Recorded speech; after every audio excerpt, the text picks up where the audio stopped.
باب بلوغ الصبیان، بچوں کا بالغ ہونا. کیونکہ گواہی کی بات ہو رہی ہے تو اس لیے یہاں پر اب یہ بتایا جا رہا ہے کہ کس عمر کے شخص کی گواہی قبول کی جائے گی اور ایک بچے کی گواہی کس عمر سے قابل قبول ہوگی. تو اس کے بارے میں یہ بتایا جا رہا ہے کہ بچہ جب بالغ ہو جائے. اب سوال یہ پیدا ہوتا ہے کہ بچہ بالغ کب ہوتا ہے. تو اس کے بارے میں ہم دیکھتے ہیں کہ آراء مختلف ہیں، لیکن جو پہچان یہاں بتائی گئی ہے عمومی طور پر اسی کو اختیار کیا گیا ہے. وشہادتہم، اور ان کی گواہی یعنی بچوں کی گواہی. وقول اللہ تعالی، اللہ تعالی کا فرمان ہے وَإِذَا بَلَغَ الْأَطْفَالُ مِنْكُمُ الْحُلُمَ فَلْيَسْتَأْذِنُوا، اور جب پہنچے بچے تم میں سے بلوغت کی عمر کو، احتلام کی عمر کو، فَلْيَسْتَأْذِنُوا، تو چاہیے کہ وہ بھی اجازت لیا کریں. یہ سورۃ نور کی آیت ہے جو گھر میں آنے کے لیے اجازت طلب کرنے کے بارے میں ہے. وقال مغیرۃ، اور مغیرہ کہتے ہیں احتلمت وانا ابن 12 سنہ، کہ مجھے احتلام شروع ہوا جبکہ میری عمر 12 سال تھی. وبلوغ النساء، اور عورتوں کی بلوغت، اس کے بارے میں تو کوئی اختلاف نہیں. کیوں؟ اس لیے کہ اس کی خاص نشانی ہے الی الحیض، حیض کے شروع ہونے سے. یعنی ایک بچی بالغ ہو جاتی ہے جب اس کو حیض شروع ہو جاتا ہے، خواہ وہ 10 سال کی ہو یا 15 کی ہو یا 20 کی ہو. لقولہ عز وجل، اور اس کی دلیل قرآن پاک سے ہے واللائی یئسن من المحیض من الی قولہ ان یدعن حملہن، سورۃ طلاق کی آیت. فرمایا جو عورتیں حیض سے نا امید ہو گئی ہوں، اور آخر آیت تک ان یدعن حملہن، کہ وہ اپنا حمل وضع کر دیں یعنی بچے کی پیدائش ہو جائے.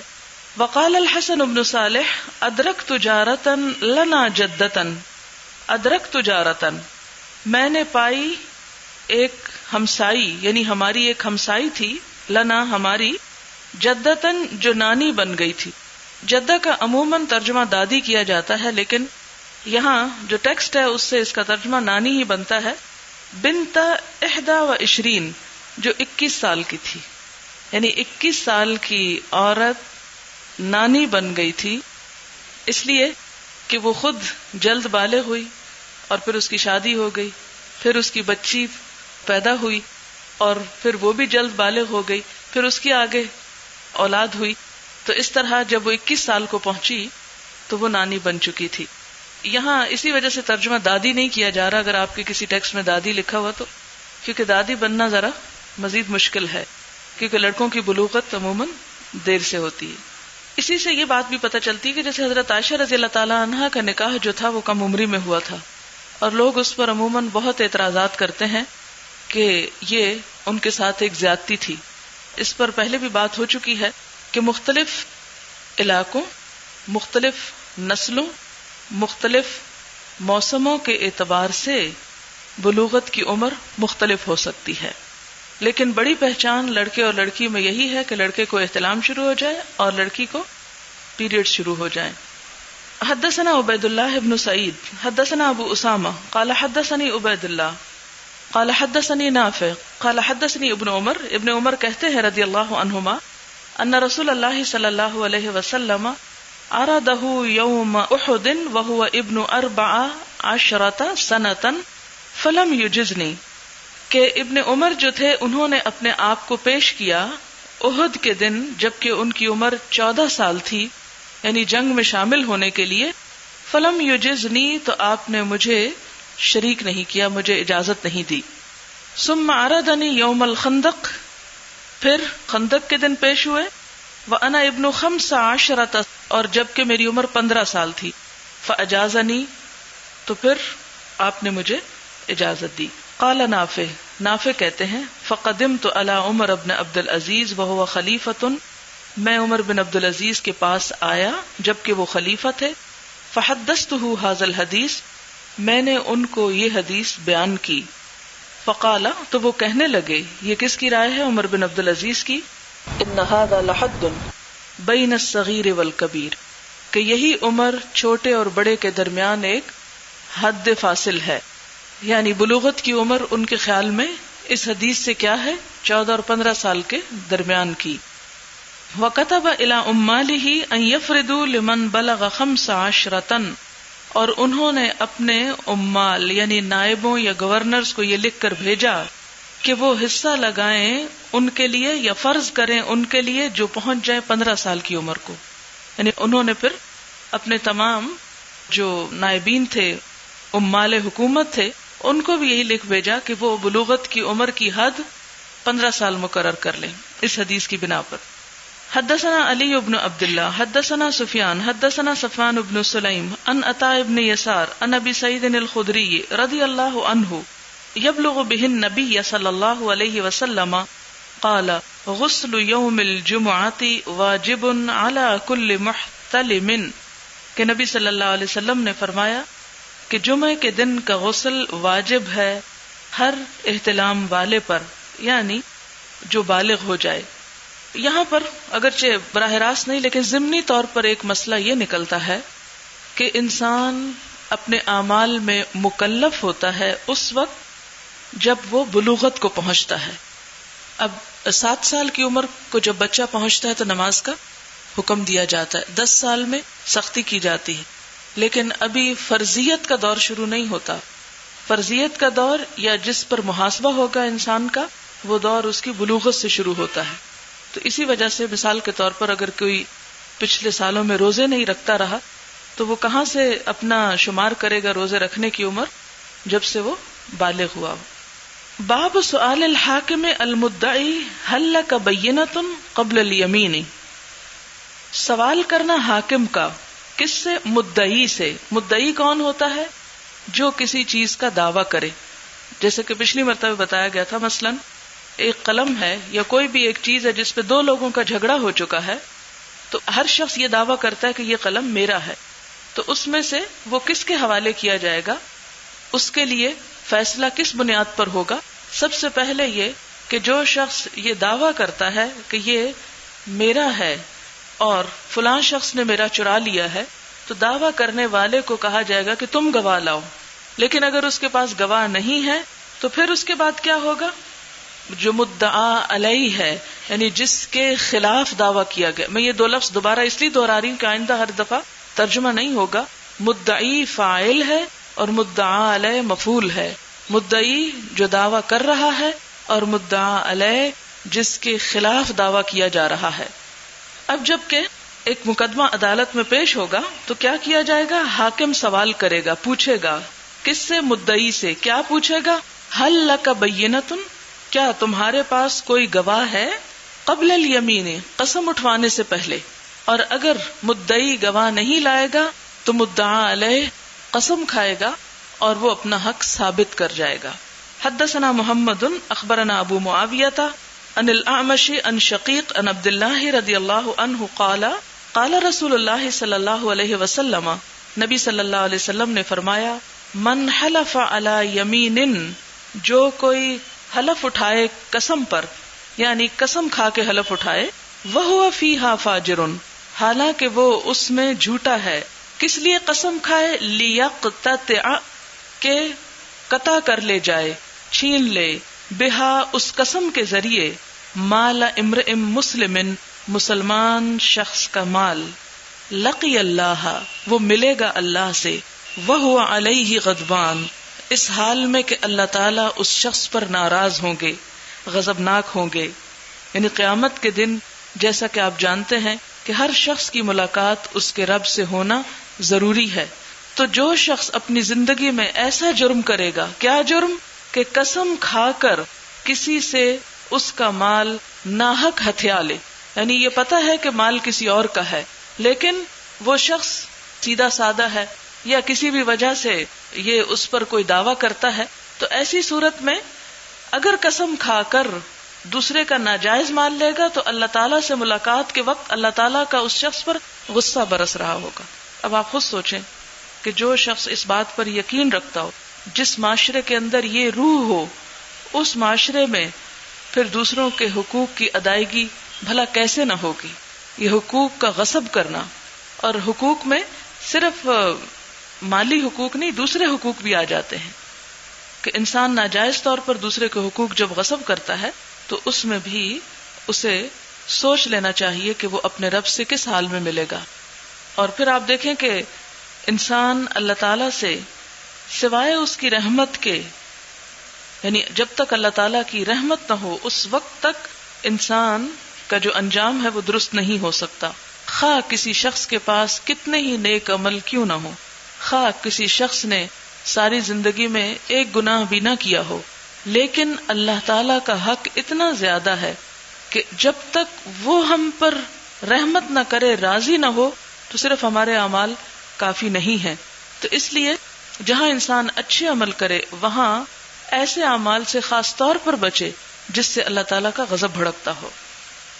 کیونکہ اگر ساری دنیا بھی ہم سے راضی ہو جائے اور وہ ناراض ہو تو ہم کہیں کے نہیں، لیکن اگر وہ راضی ہے اور اس کی وجہ سے کسی اور کو ناراض بھی کرنا پڑے تو بھی انسان کے لیے خسارے کا سودا نہیں ہے. قال فقال الاشعث بن قیس، اشعث بن قیس کہتے ہیں فی واللہ کان ذالک، میرے بارے میں اللہ کی قسم یہ آیت نازل ہوئی تھی. کان بینی و بین رجل من الیہود ارض، کہ میرے اور ایک یہودی کے درمیان ایک زمین کے بارے میں یعنی ہم دونوں کا جھگڑا ہوا. فجاہدنی، تو اس نے میرے ساتھ جھگڑا کیا. فقدمتہ الی النبی صلی اللہ علیہ وسلم، تو میں نے اس بات کو پیش کیا نبی صلی اللہ علیہ وسلم کے سامنے، یعنی میں نے مقدمہ پیش کیا. یہ مقدمہ کا لفظ بھی اصل میں اس کا روٹ کیا ہے؟ قاف دال بھی مقدمہ، آگے بڑھانا. تو مقدمہ کیا ہوتا ہے کہ ایک جھگڑے کو ایک قاضی کے پاس آگے لے جایا جائے. فقال لی رسول اللہ صلی اللہ علیہ وسلم، تو نبی صلی اللہ علیہ وسلم نے فرمایا الک بینۃ، کیا تمہارے پاس کوئی گواہ ہے؟ قال قلت لا، اشعث کہتے ہیں میں نے کہا نہیں. قال فقال للیہودی، وہ کہتے ہیں کہ پھر آپ نے یہودی سے کہا احلف، تم قسم اٹھاؤ. قال اشعث کہتے ہیں قلت یا رسول اللہ، میں نے کہا اللہ کے رسول صلی اللہ علیہ وسلم اذن یحلف، یہ تو قسم کھا جائے گا، وَيَذْهَبَ بِمَالِي، اور میرا مال لے جائے گا. قال، راوی کہتے ہیں فَأَنزَلَ اللَّهُ تَعَالَى، اس موقع پر اللہ تعالیٰ نے یہ آیت نازل فرمائی إِنَّ الَّذِينَ يَشْتَرُونَ بِعَهْدِ اللَّهِ وَأَيْمَانِهِمْ ثَمَنًا قَلِيلًا، کہ وہ لوگ جو اللہ کے عہد کو بیچ ڈالتے ہیں اور اس کی قسموں کو تھوڑے پیسوں کے عوض، ایسے لوگ جو ہیں قیامت کے دن اللہ تعالیٰ ان سے ناراض ہوگا، ان کی طرف دیکھے گا بھی نہیں، ان سے کلام بھی نہیں کرے گا اور ان کو پاک بھی نہیں کرے گا. سورۃ آل عمران کی آیت ہے. باب الیمین علی المدعا علیہ، قسم تو مدعا علیہ پر ہوتی ہے، یعنی قسم تو وہی کھائے گا. فی الاموال والحدود، مالی مقدمات میں اور حدود کے معاملے میں، دونوں میں ہی. وقال النبی صلی اللہ علیہ وسلم شاہداک او یمینہ، تمہارے پاس دو گواہ ہوں گے یا اس کی قسم ہوگی. یہ پچھلی حدیث کا ریفرنس ہے. وقال قتیبہ، اور قتیبہ کہتے ہیں حدثنا سفیان عن ابن شبرمہ، سفیان نے ابن شبرمہ سے روایت کیا. ابن شبرمہ جو ہیں یہ کوفہ کے قاضی تھے. کلمنی ابو الزنادی فی شہادت الشاہد، وہ کہتے ہیں ابن شبرمہ کہ بات کی مجھ سے ابو الزناد نے شاہد کی یعنی گواہ کی گواہی کے بارے میں، و یمین المدعی اور مدعی کی قسم کے بارے میں. فقلت، تو میں نے کہا قال اللہ تعالی، اللہ تعالی کا فرمان ہے وَاسْتَشْهِدُوا شَهِيدَيْنِ مِن رِّجَالِكُمْ، اور گواہ بنا لو دو گواہ اپنے مردوں میں سے. فَإِن لَّمْ يَكُونَا رَجُلَيْنِ، اگر دو گواہ نہ ہوں تو پھر فَرَجُلٌ، ایک مرد، وَامْرَأَتَانِ، اور دو عورتیں، مِمَّن تَرْضَوْنَ، ان میں سے جن سے تم راضی ہو، مِنَ الشُّهَدَاءِ، گواہوں میں سے. کیوں دو عورتیں؟ أَن تَضِلَّ، اگر بھول جائے، احداہما، ان میں سے ایک، فتذکر، تو یاد دہانی کرائے، احداہما الاخری، ان دونوں میں سے ایک دوسری کو. قلت، تو وہ کہتے میں نے کہا، یہ کہنے والے ابن شبرمہ، اذا کان یکتفی بشہادت شاہد ویمین المدعی فما یحتاج ان تذکر احداہما الاخری، کہ اگر کافی ہوتا ایک گواہ یعنی ایک گواہ کی گواہی اور مدعی کی قسم، تو پھر کیا ضرورت تھی کہ یاد کرائے ایک ان میں سے دوسری کو. ما کان یصنع بذکر هذه الاخری، یہ دوسری کی یاد دہانی کرانے کا آخر کیا کام، یعنی دوسری عورت کے یاد دلانے سے فائدہ ہی کیا. اصل میں یہاں تھوڑا سا بیک گراؤنڈ سمجھ لیجئے کہ بعض لوگوں کے خیال میں یہ تھا کہ اگر کسی معاملے میں دو گواہ نہ ہوں تو ایک گواہ اور ایک قسم کھا لی جائے. تو دوسرے لوگوں نے کہا کہ یہ نہیں ہو سکتا، اس لیے کہ قرآن میں یہ کہا گیا کہ اگر ایک مرد گواہ نہ ہو تو دوسری جگہ 2 عورتیں لے آؤ، یعنی قسم نہ کھائی جائے. یعنی گواہ ہی ہونے چاہیے مدعی کے پاس، مدعی قسم نہیں کھا سکتا، قسم تو صرف مدعا علیہ ہی کھائے گا. تو اس پر یہ بات آ رہی ہے. حدثنا ابو نعیم حدثنا نافع عن ابن ابی ملیکہ قال كتب ابن عباس رضی اللہ عنہما ان النبی صلی اللہ علیہ وسلم قضا بالیمین علی المدعى علیہ. تو امام بخاری دوسری بات کا یا دوسری طرف کا بھی استدلال لاتے ہیں کہ ابو نعیم کہتے ہیں کہ ہم سے نافع نے بیان کیا کہ انہوں نے ابن ابی ملیکہ سے، کہتے ہیں کہ ابن عباس نے خط لکھا کہ نبی صلی اللہ علیہ وسلم نے ایک معاملے میں فیصلہ کیا تھا بالیمین، قسم کے ساتھ، علی المدعى علیہ، مدعا علیہ کے حق میں، یعنی مدعا علیہ کو قسم دینے کا حکم دیا تھا. یعنی یہ کب ہوگا؟ جب مدعی کے پاس گواہ نہیں ہوں گے. یہ نہیں کہ اگر اس کے پاس گواہ نہیں اور ایک گواہ ہے اور ساتھ اس کے وہ ایک قسم بھی کھا رہا ہے، نہیں، قسم تو صرف مدعا علیہ ہی کھائے گا. باب حدثنا عثمان بن ابی شیبہ حدثنا جریر ان منصور ان ابی وائل قال قال عبد الله من حلف على يمين يستحق بها مالا لقي الله وهو عليه غضبان ثم انزل الله عز وجل تصديق ذلك ان الذين يشترون بعهد الله وايمانهم الى عذاب اليم ثم ان الاشعث بن قيس خرج الينا فقال ما يحدثكم ابو عبد الرحمن. یہ حدیث پیچھے گزر چکی ہے، یہاں تھوڑا سا الفاظ میں فرق ہے. اشعث بن قیس ہمارے پاس آئے اور وہ کہتے ہیں کہ یہ ابو عبد الرحمن یہ کنیت ہے عبداللہ بن مسعود کی. یہ عبداللہ بن مسعود تمہیں کیا باتیں بتا رہے ہیں، کیا حدیثیں سنا رہے ہیں؟ فحدثناہ بما قال، تو جو حدیث ہمیں عبداللہ بن مسعود نے سنائی تھی وہ ہم نے ان کو سنا دی. فقال صدق، تو اشعث نے اس حدیث کی تصدیق کی اور کہا انہوں نے سچ کہا. لفی انزلت، میرے ہی بارے میں یہ بات اتری تھی. کان بینی وبین رجل خصومت فی شیء فاختصمنا الى رسول اللہ صلی اللہ علیہ وسلم فقال شاہداک او یمینہ فقلت له انه اذن يحلف ولا يبالي فقال النبي صلی اللہ علیہ وسلم من حلف على يمين يستحق بها مالا وهو فيها فاجر لقي الله وهو عليه غضبان فانزل الله تصديق ذلك ثم اقترأ هذه الآية. وہ آیت پیچھے گزر چکی ہے. باب عزت دعا، جب کوئی دعویٰ کرے یعنی کسی چیز کا دعویٰ کرے، او قذف یا تہمت لگائے. آپ سورۃ نور میں قذف کی بات پڑھ چکے نا، ہاں؟ تو قاذف ہوتا ہے تہمت لگانے والا. یعنی جب کسی شخص نے کسی چیز کا دعویٰ کیا، مثلاً یہ کہ یہ قلم میرا ہے، یا یہ کہ وہ کہے کہ فلاں شخص کو میں نے زنا کرتے ہوئے دیکھا، اب کیا ہوگا؟ فَلَهُ أَن يَلْتَمِسَ الْبَيِّنَةَ، اسے چاہیے کہ اپنے ساتھ گواہ لے کر آئے. وَيَنْطَلِقَ، اور جائے، لِطَلَبِ الْبَيِّنَةِ، گواہ لانے کے لیے، یعنی دوڑ دھوپ کرے، بھاگ دوڑ کرے اور گواہ لے کر آئے. اگر گواہ نہیں لائے گا تو کیا ہوگا؟ جس کے خلاف دعویٰ ہو رہا ہے اس سے قسم اٹھوا کے فیصلہ اس کے حق میں کر دیا جائے گا.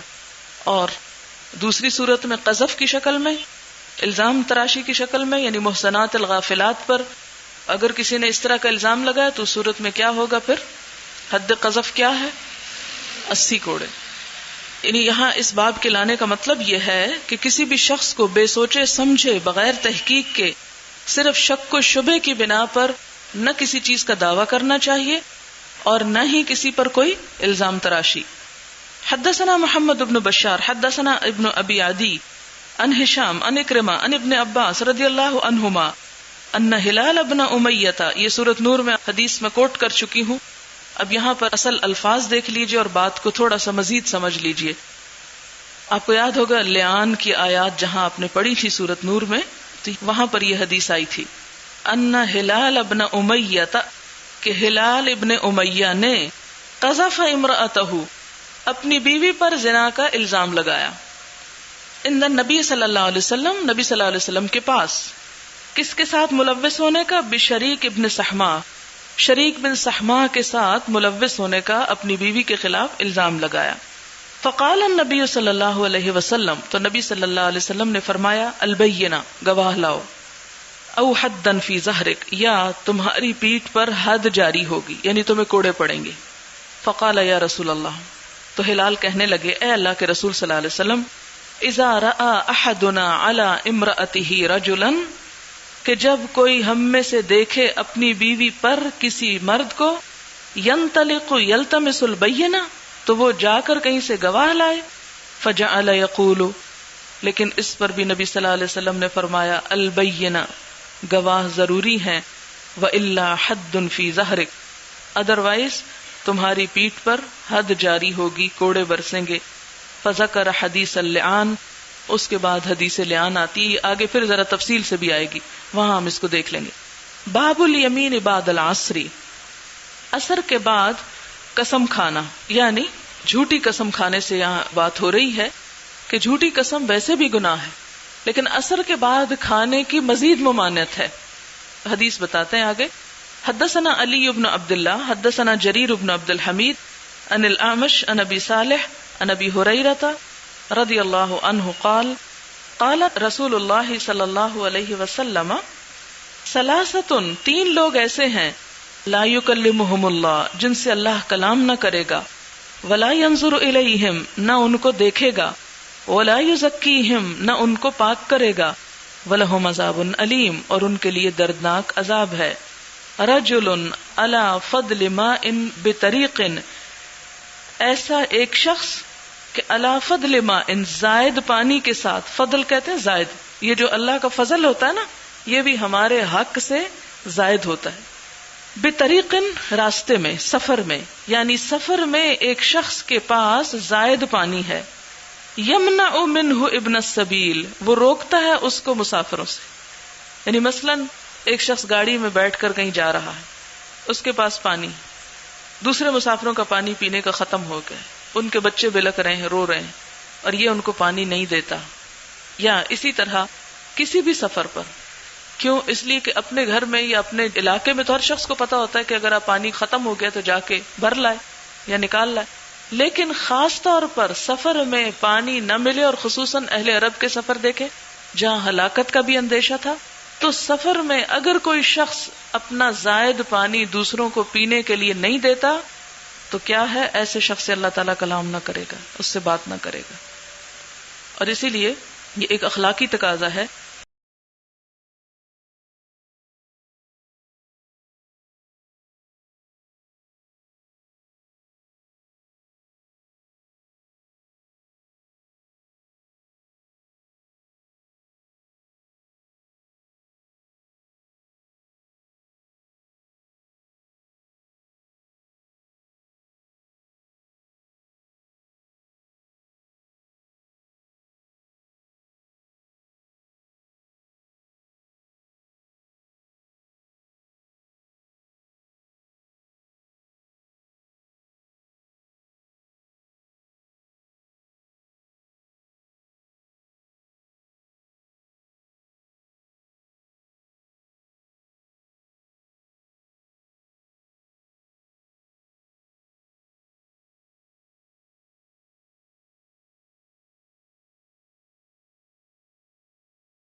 کہ سفر میں کہیں آپ ہوں کچھ کھانے لگے تو دوسرے کو آفر ضرور کریں، کیونکہ ابن السبیل پہ تو زکوٰۃ بھی ہے، یہاں تک آتا ہے۔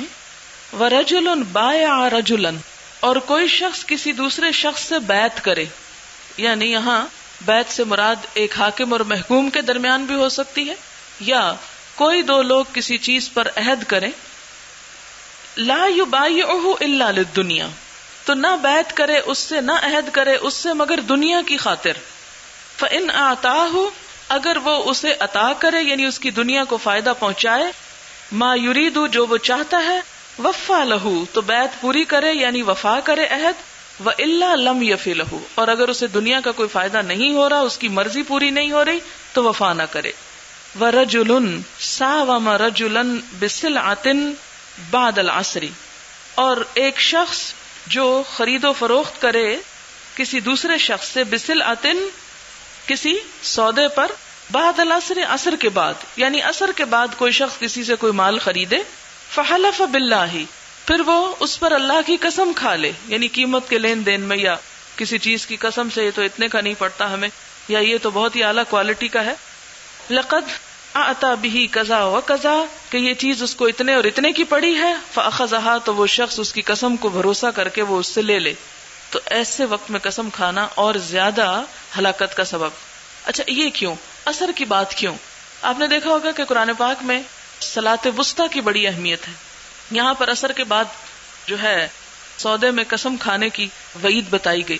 اس کی وجہ یہ ہے کہ عصر کا وقت دن کا آخری حصہ ہوتا ہے، روشنی کا آخری وقت ہوتا ہے، جس میں ہر شخص اپنی منزل پر پہنچنے میں جلدی کرتا ہے، یعنی ایک طرح سے جلدی میں ہوتا ہے، اور اس وقت وہ چاہتا ہے کہ فوراً اس سے جو لینا ہے لے لے، یا جیسا تیسا ہو وہ معاملہ نپٹائے اور گھر جائے، کیونکہ آج کے دور میں ہمیں شاید اس بات کا احساس نہ ہو کہ ہمارے ہاں بازاروں میں رات گئے تک بجلیاں جلتی ہیں، روشنی ہوتی ہے، تو عصر چھوڑ مغرب عشاء آدھی رات تک دکانیں کھلی رہتی ہیں، لیکن پرانے زمانے میں اور آج بھی بہت سے ایسے علاقے جہاں پر لائٹ نہیں ہے، وہاں پر لوگ یعنی ان کے لیے دن کا آخری حصہ جو ہے وہ بہت اہمیت رکھتا ہے اور بہت رش کا ٹائم ہوتا ہے اور بہت جلدی میں ہوتا ہے کہ رات کے اندھیرے سے پہلے پہلے انسان اپنا سودا بیچ ڈالے، یا خریدنے والا خرید کر گھر پہنچ جائے، یا اور اسی طرح، یعنی رات کا آنا جو تھا اندھیرے علاقوں میں خصوصاً خطروں کا باعث ہوتا تھا، تو اس رش میں یعنی دوسرے کی مجبوری کو دیکھتے ہوئے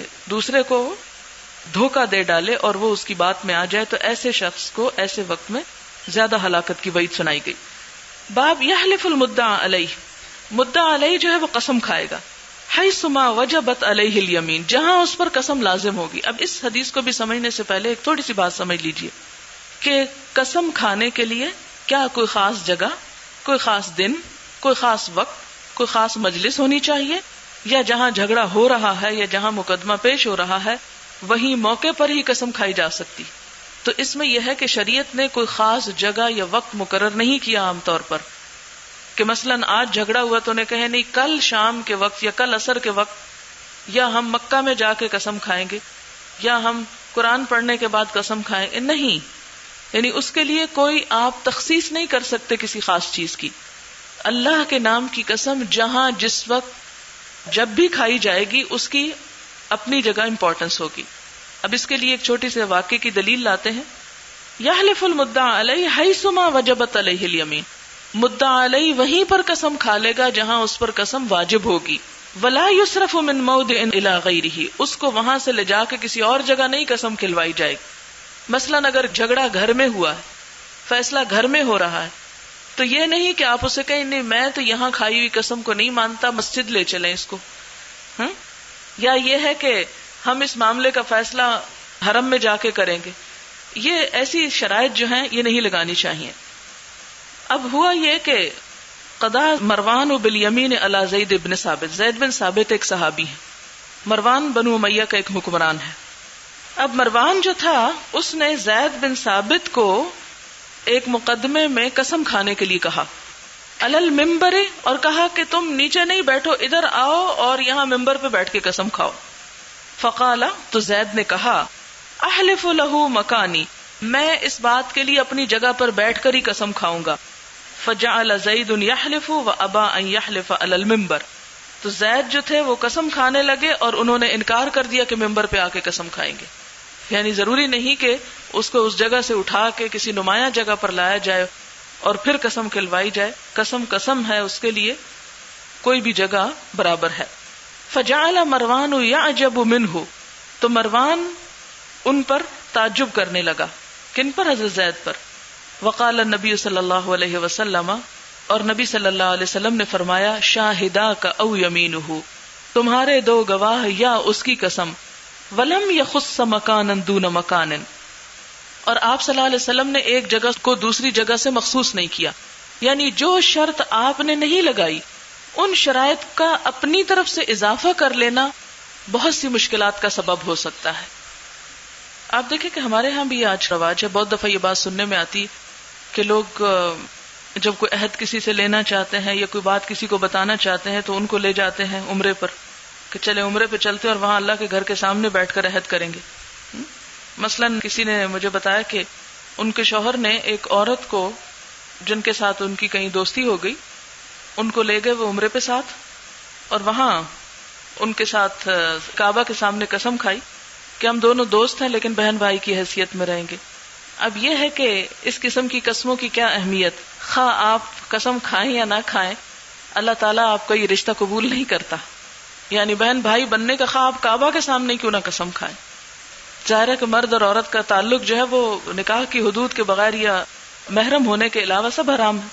تو ایسی قسموں کی خواہ وہ خانہ کعبہ کے اندر ہی کیوں نہ ہو، ان کی کوئی حیثیت نہیں. تو یہ ہمارے اپنے دل کی تسلی کی بات ہوتی کہ ہم مسجد میں یا قرآن پر ہاتھ رکھ کے قسم کھائیں. یہ بھی ضروری نہیں کہ قرآن کھلوا کے اس پہ ہاتھ رکھ کے قسم کھائی جائے، یہ بھی ہماری ایک من گھڑت خود ساختہ ایک شرط ہے. اچھا، یہ باب کیوں لایا گیا اور ان چیزوں کو کیوں ڈسکس کیا جا رہا ہے؟ اس کی وجہ یہ ہے کہ لوگوں کے دل میں بذات خود اللہ تعالیٰ کی ذات کی ایسی عظمت ہو اور ایسا احساس ہو کہ اس کا ڈر ہو، نہ کہ کسی جگہ کا یا کسی خاص کتاب کا یا کسی خاص انسان کا یا کسی خاص موقع کا. نہیں، اللہ کی عظمت کی وجہ سے. حدثنا موسى بن اسماعیل حدثنا عبد الواحد عن الاعمش عن ابي وائل عن ابن مسعود رضی اللہ عنہ عن النبي صلی اللہ علیہ وسلم قال من حلف على يمين ليقتطع بها مالا لقي الله وهو عليه غضبان. یہ حدیث پیچھے آئی ہے، دوبارہ اس لیے آئی کہ صرف بتایا جائے کہ اس میں کسی جگہ وغیرہ کی یہ کوئی کنڈیشن نہیں ہے. باب اذا تسارع قوم في اليمين، جب جلدی کرے بہت سے لوگ قسم اٹھانے میں. مثلاً 5 لوگوں سے کسی بات پر قسم لینی تھی اور 5 کٹھے آ جائیں اور ہر ایک پہلے کھانے لگے، تو اب کیا کیا جائے؟ اس پر بتایا گیا کہ قرآن اندازی کر لی جائے. اچھا، اب آپ کہیں گے کہ قرآن اندازی کی کیا ضرورت ہے، اتنی کیا قسم کھانا کون سی ایسی خوشی کی بات ہے، یہ خوشگوار فریضہ ہے. ٹھیک ہے، قسم کھانا خوشگوار فریضہ نہیں، لیکن جب کسی پر الزام تراشی ہو رہی ہو تو اس کے لیے کیا ہوتا ہے کہ وہ چاہتا ہے کہ جلد از جلد یہ الزام مجھ سے دور ہو. مدعا علیہ جو ہوتا ہے تو وہ اگر ایک سے زائد ہیں تو اس میں ہر ایک چاہے گا کہ سب سے پہلے میں بات کر لوں.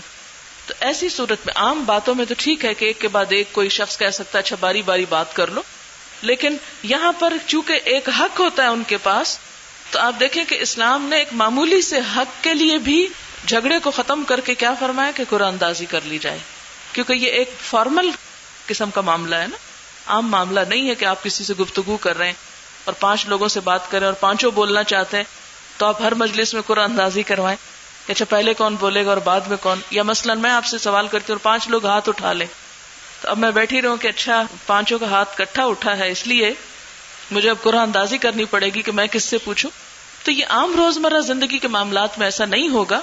یہاں میں تھوڑی سی آپ کے ذہن میں اٹھنے والے اور ممکنہ سوال کے جواب کے طور پر یہ کہہ رہی ہوں کہ گواہیوں کا معاملہ، عدالت میں ایک جھگڑا کا ہونا اور گھر میں ایک بات کا ہونا جو ہے وہ بالکل مختلف حیثیت رکھتا ہے. بابن اذا تسارع قوم فی الیمین، جب جلدی کرے کوئی گروہ قسم کھانے میں. حدثني اسحاق بن نصر حدثنا عبد الرزاق اخبرنا معمر عن حمام عن ابي هريره رضي الله عنه ان النبي صلى الله عليه وسلم عرض على قوم اليمين، نبی صلی اللہ علیہ وسلم نے چند لوگوں سے قسم اٹھوانا چاہی. فاسرعوا، تو انہوں نے جلدی کی. فامر ان يسهم بينهم في اليمين، تو حکم دیا کہ ان کے درمیان قرعہ ڈالو قسم کے بارے میں، ایہم یحلف، کہ کون پہلے قسم کھائے گا. سبحانک اللہم و بحمدک نشہد ان لا الہ الا انت نستغفرک و نتوب الیک